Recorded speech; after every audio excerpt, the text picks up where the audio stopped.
Are you concerned about Bruno Fernandes in these big games? Do you know what? Overall, no. Short term, yes, because we need our big players playing, and unfortunately, he's not been doing this. However, this is why football's a team game. Individually we can say, "Oh, this guy's not playing," but what about his colleagues? Dig him out, help him out. When you're in the trenches, looking left and right, you need people amongst you to help you fight. And unfortunately, because of the impact he's had, the 12 months he's had, former players, pundits are going to keep looking at him and looking at him to do stuff. Paul Pogba had this, and now Bruno's getting this. This is what happens with Manchester United's great players. What I will say is that when he doesn't normally play well, he doesn't normally contribute. And I think today recently he's just been very unfortunate. Yes, you could say the big six and stuff like that, but beating the big six doesn't mean that you're going to. You could still. Alex Ferguson lost to never beat the big six. Sorry, and we still won the league. So I'm not too worried about that. I mean, it's always the stat pads that will look at those kind of things. I'm like, he's not done this, blah blah blah. But those games that you play against the big six don't necessarily make you win the league straight away. So no, I'm relaxed. Form is temporary, class is permanent. Excuse me. Those games against the top six don't make you win the league. Are you serious? These kind of games are the last time we won the league, we never beat the top six. What are you talking about? No. What are you talking about? Last time we won the league, we didn't beat the top six. Football has changed, mate. If you don't pick up points against the top six teams, football's changed, mate. It's still the same football. You kick into the net, no? Yes or no? Yes or no? If you don't pick up points against City, Spurs, Arsenal, Chelsea, Liverpool, you're not going to win the league. You can pick up points against all the rest of the teams. The other teams, yeah, you can, because this season has showed that everyone's going to drop points. Well, right? Yeah, I get yes or no? But if you want to win the league, you have to. I don't even know about what it means to win the league anymore. But when it comes down to it, from watching it, if Liverpool wanted to win the league a couple years ago, they had to beat City away. They couldn't do it. If Manchester United wanted to win the league, they had to get all their points against Man City and against us and against Chelsea. Okay. But they can't do that. Listen. Do you know what? I understand the point you're making. I don't think it's as cut and dry as that, in the sense of we've got a lot of draws this season against top six. If we'd have beaten them all, we'd be top of the league. That's absolutely right.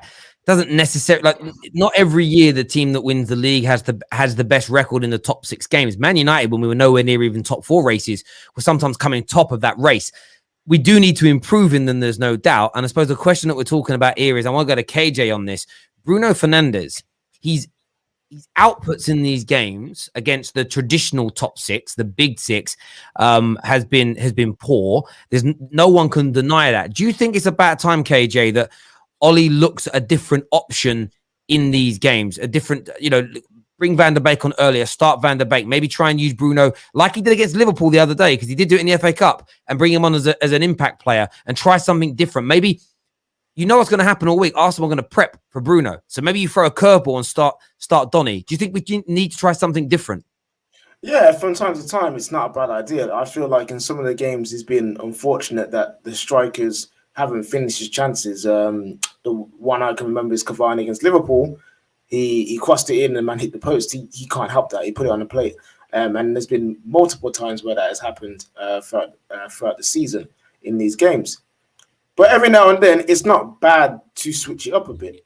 Like, not every game. We can't play every game to Bruno's strengths right now. We just can't. Just for the fact that teams are now starting to cotton on to how Bruno plays and how to nullify that. So every now and then, put him on the bench. Start him in a different position. He doesn't actually have to always be number 10. Play him in the 8. Play a 4-3-3. Literally, there are things that we can do to make sure teams don't figure out how he plays. There's things we can do to change it up, to throw teams off, and he can become effective. Maybe in big games, he needs to play on the wing. I'm not saying that is it. I'm just saying there are things that we could do to make Bruno more effective in these games. Because right now, it's very simple. Give it into Bruno and hope he pulls off a ridiculous pass.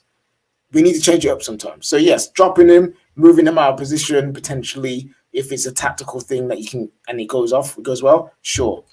But hey, Bruno is trying at least. He's trying at least. Like in big games, he is, and he's working. It's just Bruno's always going to get criticism when he doesn't deliver, and he deserves it in the sense of we need you to deliver in these big games as much as anything else. Pogba suffered at the hand of this for a while, but Bruno's definitely going through a bit of a downturn at the minute. Take away the FA Cup game, he hasn't scored or assisted now. I want to say 4 or 5 games on the bounce. Rashford very similar as well in the league. This is the problem that Man United have suffered in years gone by, though, and Pogba was always the victim of this, where if Bruno doesn't deliver, it's highlighted because who else is stepping up? And I'm not talking about Pogba scoring goals because he's playing a deeper role. Rashford's delivered quite a lot of times this year. I am then looking at the Cavani's, the Greenwoods, and the Martials to say, well, what about you? The only other aspect where you can't sort of defend Ollie in this is say, well, what about Donny van der Beek? Because he's barely getting opportunities. Again, not on the field of play today. He's such a talented player.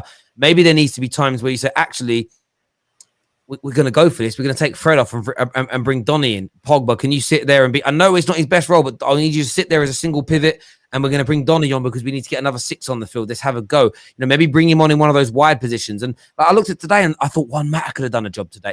Maybe it's someone that we don't... It's not always pace that's needed. Sometimes it's somebody with a bit more intricacy on the ball, a better passer, someone who can see, better vision. It's just frustrating me at the minute because we talk about strength in depth. We have Donny, and he isn't being given opportunities.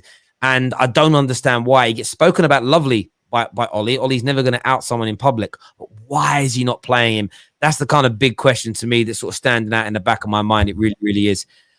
But guys, listen, thank you all for coming on. Everybody who's tuned in, a massive thank you to each and every single one of you. Really do appreciate it. I know we've still got guys out the back, but I've got a crack on. I've got some other bits and pieces to do tonight.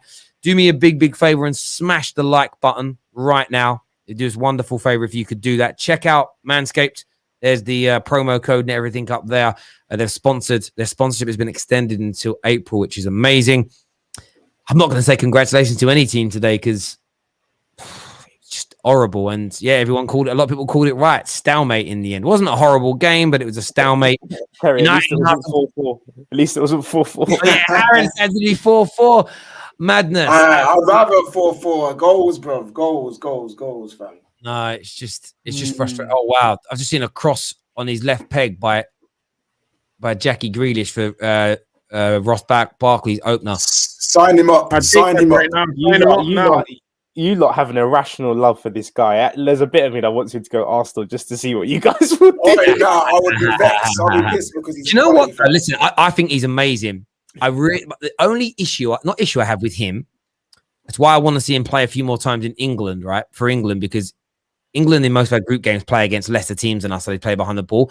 The one advantage Grealish has at Villa is most people don't sit behind the ball and make there'll be less space. I want to see how he performs when he's got 2 players on him and there's no room. I think he'll do a very good job. If you watch his Championships campaign, you get to see that because they were better, one of the better teams in the Championship. But then they're Championship level defenders as well. I'm not saying he can't do it. I'm just intrigued to see what I'm sure he can do a great job, but it's one of those, it's almost an unknown, and until you take the risk, you won't ever know. But listen, everyone who's tuned in, a massive thank you to each and every single one of you.